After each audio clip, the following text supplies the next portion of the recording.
Selection के लिए तो सबसे पहला बात है कि आपको अपना पेशेंस नहीं खोना चाहिए। अब आंटी, अब आपको दहेज देना नहीं पड़ेगा, अब आपको दहेज लेके शादी करेंगे क्या?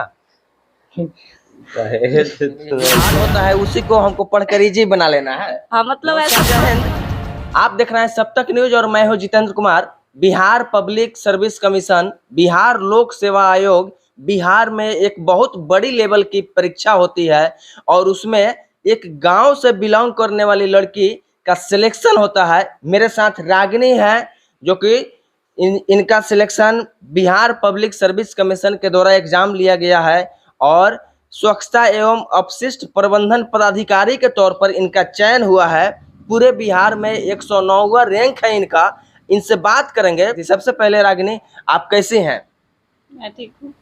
अच्छा, पदाधिकारी आप बन गई हैं। अब हम लोग को डर लग रहा है आपका इंटरव्यू करने में। नहीं, ऐसा कोई बात नहीं है। नहीं है? अच्छा बताइए, शुरुआती शिक्षा आपको कैसे प्राप्त हुई थी, कहाँ से प्राप्त हुई थी? शुरुआती शिक्षा तो हम अपने गांव से ही किए हैं, सरकारी स्कूल से। हाँ। और उसके बाद 10th की क्लास मैंने वहाँ हाई स्कूल तुरकोलिया से, श्री राजा राम हाई स्कूल तुरकोलिया से किया है। हाँ। और उसके बाद मैंने इंटर अपने MS कॉलेज से किया है। हाँ। उसके बाद मैंने 1 साल तैयारी किया और उसके बाद MIT मुजफ्फरपुर से बीटेक की सिविल इंजीनियरिंग डिपार्टमेंट में। अच्छा, ये जो आप बीटेक की थी, 21 वर्ष बीटेक का कोर्स कब आपका फाइनल हुआ था मुजफ्फरपुर से? 2020 में 17-21 बैच था मेरा। अच्छा जी। 2020 में तो 21 में तो बीटेक करने के बाद यानी इंजीनियरिंग करने के बाद फिर से बिहार पब्लिक सर्विस कमीशन के तरफ रुख आना, पदाधिकारी बनना, इंजीनियर बनने का मुंड नहीं था क्या? नहीं नहीं, ऐसा नहीं है। जब मेरा 21 में कंप्लीट हुआ तो उसी समय हम लोग का मतलब गेट का एग्जाम होता है एक। अच्छा। तो वो गेट के एग्जाम में हम अपीयर हुए थे। हाँ। तो उसमें मेरा मतलब क्वालिफाई हुआ था तो उसके थ्रू एमटेक ले लिए थे। अच्छा। एमटेक ले लिए सिविल इंजीनियरिंग में। NIT पटना मिला। हाँ। तो NIT पटना में लिए कि तैयारी होते रहेगा। हाँ। तो पहले से तो इंजीनियरिंग वाले ही एग्जाम्स का तैयारी हो रहा था, फिर हाँ। अचानक से जनवरी में इसका एडवर्टाइजमेंट आया कि आप सिविल इंजीनियरिंग से अगर बिलोंग करते हैं तो आप इस फॉर्म को फिल कर सकते हैं। सही। तो फिर इस एग्जाम के लिए प्रिपरेशन स्टार्ट की उस समय से। और दिसंबर में एग्जाम हुआ। हाँ। नवंबर में। हाँ। और इसका रिजल्ट का बहुत जल्दी जल्दी ही आने वाला था। सिलेक्शन प्रोसेस में मतलब दिखाया गया कि बहुत जल्दीबाजी होगा। हाँ। इसलिए बाकी सब एग्जाम को छोड़कर इसके लिए तैयारी करना स्टार्ट कर दिए। कॉलेज के साथ ही मतलब एमटेक चल रहा था। और हाँ। एमटेक भी मेरा इन्वायरमेंट इंजीनियरिंग में था। हाँ। तो हमको बहुत मतलब उससे मदद मिला। बहुत बहुत। हाँ, उसमें जो सब्जेक्ट थे वो इससे मिलता जुलता जो भी था इसका सिलेबस। हाँ। तो फिर वहाँ से भी हमको बहुत हेल्प मिला और मेरा तैयारी हो गया कॉलेज के साथ ही। बहुत सारे बच्चे होते हैं जो सोचते हैं कि नहीं, पहले हम मैट्रिक कर लेंगे, इंटर कर लेंगे, ग्रेजुएशन कर लेंगे, उसके बाद में किसी कंपटीशन की तैयारी करेंगे। नहीं, ऐसा नहीं सोचना चाहिए क्योंकि जब हम लोग करके निकलते हैं उसके बाद काफ़ी प्रेशर आ जाता है कि मतलब अब कैसे करें, अभी इतना समय बीत गया। तो ये तैयारी कॉलेज से ही मतलब मेरे दिमाग में था कि जितना जल्दी हो सके तो कॉलेज से जो भी टाइम मिलता था तो उसको वेस्ट नहीं करते थे। हाँ। मतलब साथ में तैयारी कंपटीशन का करते रहते थे दिमाग में कि साथ में हो जाएगा तो ज़्यादा अच्छा है। क्योंकि ड्रॉप लेकर 1 साल ड्रॉप हुआ था मेरा इंटर के बाद तो बहुत प्रेशर था मतलब। अच्छा। ऐसा लग रहा था जैसे क्या हो गया है। तो हाँ। इसलिए ये चीज़ लग रहा था कि अब ड्रॉप नहीं होना चाहिए। आपको सबसे अधिक हेल्प कौन सा प्रकाशन मिला है, कैसे कैसे आप तैयारी की हैं, फॉलो कौन सा पब्लिकेशन का आप बुक किए हैं? नहीं, पब्लिकेशन नहीं, जो भी मेरे कॉलेज के लाइब्रेरीज में बुक्स बहुत सारे अच्छे अच्छे बुक्स अवेलेबल हैं। हाँ। तो उनके थ्रू टॉपिक्स पता होता था। अगर समझ नहीं आता था यूट्यूब या ऑनलाइन कोचिंग के थ्रू हाँ। तो उसको वहाँ पर से जा करके थोड़ा सा देख लेते थे, उस टॉपिक को पढ़ लेते थे। बाकी ज़्यादा प्रॉब्लम नहीं आती थी क्योंकि ये एग्ज़ाम पहली बार हुआ था। अच्छा। तो बहुत लोगों को तो ये भी नहीं पता था कि मतलब किस लेवल का क्वेश्चन आएगा। पर इसका था कि मतलब 150 क्वेश्चन आएगा। हाँ। और एक क्वेश्चन पॉइंट 8 नंबर का था। अच्छा, निगेटिव मार्किंग भी था इसमें? नहीं, निगेटिव मार्किंग नहीं था, बस नंबर ऑफ क्वेश्चन ज़्यादा था क्योंकि अच्छा। पहली बार एग्जाम हुआ था। तो इसमें ये था कि बहुत लोगों को नहीं पता है। अच्छा। तो इसमें अगर हम लोग सोर्स बताने वाला अगर अच्छा गाइडेंस मिल जाता है। हाँ। कि आप यहाँ से पढ़िए, वहाँ से पढ़िए, अगर आप उसको फॉलो करते हैं तो हाँ। फिर इसमें बहुत एक्सेल कर पाए। तो मेरे जैसे जो गाइड थे ऑनलाइन कोचिंग वाले तो बहुत अच्छे से बताए थे, सोर्स उन्होंने बताया, हम लोग निकलवा करके उसको पढ़े। या बिहार पब्लिक सर्विस कमीशन या union public service commission, Bihar लोक सेवा आयोग या संघ लोक सेवा आयोग, नाम सुनते ही लोग डर जाते हैं। तब जिस समय आप फॉर्म फिलअप कर रही थी उम्मीद था इसमें चयन होने का, या कैसा दिल में हेजिटेशन कुछ था कि नहीं था? नहीं सर, जब इसका एडवर्टाइजमेंट आया था, इसका सिलेबस देखे तो लगा था इसमें तो सिलेक्शन लेना है किसी तरह। लेना है, हाँ, ये उसी होता दिन है लगा था। सफलता का मंत्र, और ये होता है दृढ़ निश्चय। क्योंकि ऐसा था कि अगर अगर बहुत अच्छा नहीं कर पाएंगे तो बिहार में गर्ल्स का रिजर्वेशन है 35% है। तो लगा था अगर बहुत अच्छा परफॉर्म नहीं कर पाएंगे फिर भी अगर रिजर्वेशन से हो जाए, पर लकली ऐसा हुआ कि प्रिपरेशन बहुत अच्छा रहा तो जनरल कैटेगरी से सिलेक्शन हो और गया। रिजर्वेशन की नौबत जरूरत नहीं है। नहीं पड़ी।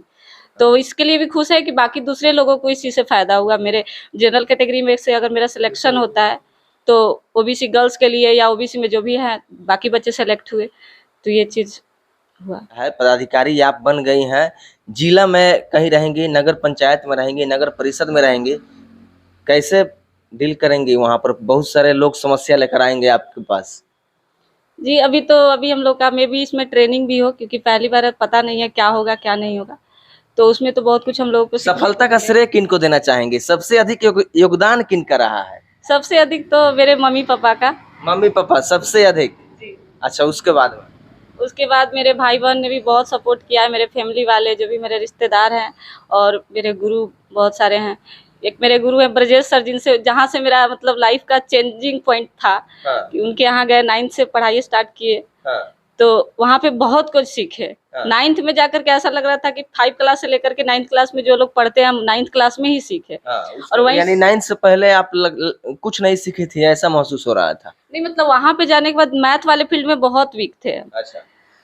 पर वहाँ जाने के बाद जब सर बहुत डांटते थे, हमको ऐसा लगता था कि हमको भी मतलब बहुत सारे बच्चे थे जो बहुत तेज थे, तो हाँ। ऐसा लगता था कि हमको भी उतना तेज बनना है। हाँ। तो सर के पास से ही हमको मोटिवेशन मिला। हाँ। और वहाँ से ही मेरा सब कुछ मतलब मैथ्स अच्छा हुआ, तो फिर इंजीनियरिंग लाइन में, क्योंकि हमको स्टार्टिंग से था कि साइंस पढ़ना है, साइंस लोग बोलते थे हार्ड होता है, तो लग रहा था साइंस पढ़ना है हमको। यानी जो हार्ड होता है उसी को हमको पढ़कर इजी बना लेना है। हाँ, मतलब ऐसा था थोड़ा सा कि ऐसा क्या है हार्ड होता है, देखते हैं ऐसा क्या हार्ड होता है, लोग क्यों ऐसा बोलते हैं? हाँ, तो ये चीज थोड़ा सा दिमाग में कहीं ना कहीं आ जाता है कि मतलब एक बार ट्राई करते हैं, ऐसा क्या मतलब उसमें है जो लोग बोलते हैं कि इतना हार्ड है। हाँ। मैथ्स से भी काफी लोग बहुत डरते हैं, तो फिर मेरा ये भी था कि मैथ्स में अच्छा करना है, और वहीं से स्टार्ट हुआ कि फिर इंजीनियरिंग लाइन सेलेक्ट किए। अच्छा, जो बच्चे तैयारी करते हैं उन लोगों को क्या सजेशन देना चाहिएगा? अधिकतर बच्चों का ये मानना होता है कि सिलेक्शन होने में, सफल होने के लिए बहुत अधिक देर तक पढ़ना होता है, ज्यादा देर तक पढ़ना है, और इसके बारे में आपका क्या विचार है? नहीं, सिलेक्शन के लिए तो सबसे पहला बात है कि आपको अपना पेशेंस नहीं खोना चाहिए, क्योंकि ऐसा होता है कि कभी कभी आपको देर भी हो सकता है। हाँ। जैसे हम ही बहुत सारे एग्जाम का तैयारी कर रहे थे, बहुत एग्जाम दिए, जब 2021 में बीटेक पास हुए तब से मतलब एग्जाम स्टार्ट हो गया। हाँ। तो बहुत फेलियर मिला। मतलब बुरा भी लगता था, पर लगता था कि हो सकता है अप टू द मार्क अभी नहीं है प्रिपरेशन। अच्छा। तो ये चीज होती है कि पेशेंस आपको रखना पड़ेगा। हाँ। और जहाँ तक बात है कि कितना देर पढ़े, तो हम लोग को, क्योंकि अभी गार्जियन हम लोग को बाहर भेजे कि आप पढ़ाई कीजिए, हाँ। तो ऐसा नहीं है कि एकदम मतलब दिन रात पढ़ रहे हैं, ऐसा नहीं है। नहीं। मतलब पर आप अपने मतलब काम के अलावा थोड़ा बहुत मतलब माइंड को रिलैक्स भी देना है। तो जैसे मेरा है कि हम अगर थोड़ा सा घूमेंगे फिरेंगे नहीं तो मेरा माइंड चार्ज नहीं होगा, तो थोड़ा सा वो रहता था कि मतलब करना है। लेकिन हाँ, ये चीज था, जब से ये प्रिपरेशन स्टार्ट किए थे, हम कॉलेज में थे, बहुत प्रेशर था कॉलेज में, क्योंकि हम लोग का एमटेक में थेसिस होता है। हाँ। तो उसके लिए भी गाइड से मिलना रहता था। गाइड बहुत डांटते थे कि तुम काम नहीं कर रही हो। सर को फिर बोले सर मेरा एग्जाम है, तो सर ने भी बहुत सपोर्ट किया मेरा। उन्होंने बोला कि ठीक है, जब तक एग्जाम है तुमको हम फ्री दे रहे हैं, तैयारी कर लो, थोड़ा थोड़ा काम करते रहो, बाकी जब हो जाएगा तो पूरा तुमको टाइम देना पड़ेगा। तो वहाँ से था कि कॉलेज में जाते थे, वहाँ लाइब्रेरी का सुविधा था, तो 8 बजे से निकल के चले जाते थे हॉस्टल से। और वहाँ पे क्योंकि नींद आने की संभावना खत्म हो जाती थी, अगर नींद आती भी है तो आप लाइब्रेरी में सो नहीं सकते हैं। लाइब्रेरी में नहीं सो सकते? नहीं सो अगर सकते। नींद आ भी रही है? हाँ, वहाँ पे बहुत सारे बच्चे पढ़ रहे होते हैं। तो वहाँ देख कर लगता है कि नहीं, हमें भी इस पढ़ना कंपटीशन में चाहिए। हाँ पढ़ना है। तो ये था कि वहाँ पे मतलब हम जब से ये एग्जाम हुआ था तो 9 बजे से लेकर के और रात के 7 या 8 बजे तक वही लाइब्रेरी में ही रहते थे। बीच में वहीं पे मतलब कैंटीन था, तो उसमें जाकर के खाना खाते थे। तो लगभग मतलब ऐसा था कि हर मतलब डे कम से कम 8 घंटा तो पढ़ना है। हाँ, क्योंकि इसमें कंपटीशन बहुत था, पहली बार आया था, सब लोग चाह रहा था कि मतलब वैसा हो जाए। तो इसलिए इसमें था थोड़ा सा, और आसपास में भी लोग तैयारी कर रहे थे, तो लग रहा था कि करना है। हाँ। तो फिर ऐसा है कि आप किसी भी एग्जाम के लिए, हमको ऐसा लगता है अगर डेली बेसिस पे मतलब 7 से 8 घंटा पढ़ते हैं तो फिर ये चीज आपको एक्सेल करेगी, मतलब आपको ले जाएगी ऊपर। हो जाएगा। ये थी हमारे साथ रागिनी, जो तुरकोलिया प्रखंड अंतर्गत जयसिंहपुर पूर्वी पंचायत की बेटी हैं, और या इनका सिलेक्शन जो है बिहार लोक सेवा आयोग में प्रबंधन पदाधिकारी के तौर पर हुआ है।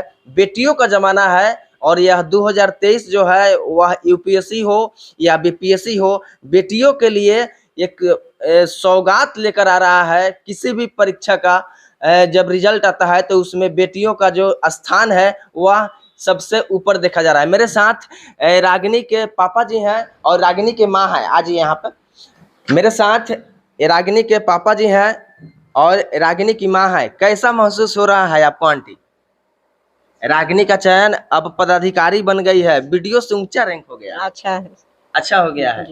क्या कहना चाहेंगे रागिनी के बारे में? शुरू से ही रागिनी किस प्रकार से छात्रा थी और इस सफलता से आप कैसा महसूस करते? स्टार्टिंग से भी ये पढ़ने में लगनशील थी। हाँ जी, मेधावी छात्र थी पहले से। जैसे ही रिजल्ट आया है रागिनी का, प्रखंड सहित पूरे चंपारण में खुशी का लहर है कि नहीं, चंपारण की बेटी जो है वह बीपीएससी परीक्षा पास कर ली है।